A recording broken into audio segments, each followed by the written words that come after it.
सुप्रभात बच्चों, मेरा नाम सुचिता उपाध्याय है और मैं आपकी हिंदी की अध्यापिका हूँ। आज मैं आपको भाषा और व्याकरण के बारे में पढ़ाऊंगी।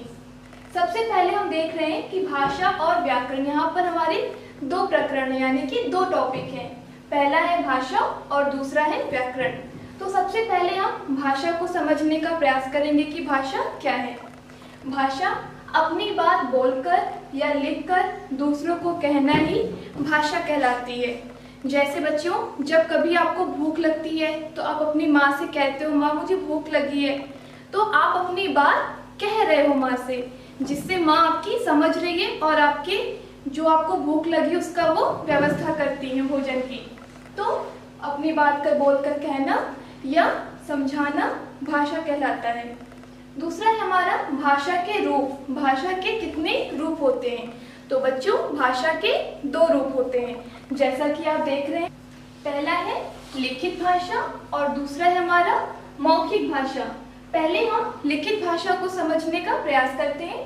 लिखित भाषा है लिखकर अपनी बात प्रकट करना या लिखा हुआ पढ़कर दूसरों की बात को समझना लिखित भाषा कहलाता है।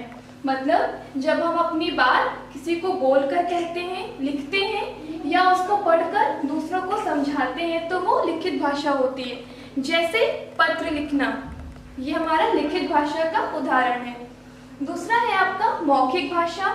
जिस भाषा को मुख से बोला तथा कानों से सुना जाता है वह आपकी मौखिक भाषा कहलाती है। जैसे कि जब कोई, आप देखते होंगे टीवी में भी, कि जब कोई प्रधानमंत्री या कोई भी नेता भाषण देता है तो वह आपका मौखिक भाषा का उदाहरण है। उसके बाद हम आते हैं लिपि पे, कि भाषा को लिखने के लिए जिन चिन्हों का प्रयोग होता है वे आपकी लिपि कहलाती है। और हिंदी भाषा की लिपि देवनागरी होती है। उसके बाद है व्याकरण। बच्चों, भाषा और व्याकरण का एक बहुत ही घनिष्ठ संबंध होता है।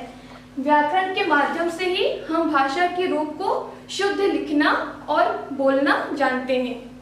तो भाषा के शुद्ध रूप का ज्ञान करवाने वाले शास्त्र को व्याकरण कहते हैं। उसके बाद है भाषाएं। आप सभी जानते हैं कि विश्व में बहुत सारी भाषाएं बोली जाती हैं, जैसे जर्मन, अंग्रेजी, फ्रांसीसी, फारसी, बहुत सारी भाषाएं हैं। ऐसे ही हिंदी हमारी राष्ट्रभाषा है। राष्ट्रभाषा का मतलब है जो सभी देशों में सभी लोग सबसे ज्यादा उपयोग करते हैं, वो राष्ट्रभाषा होती है।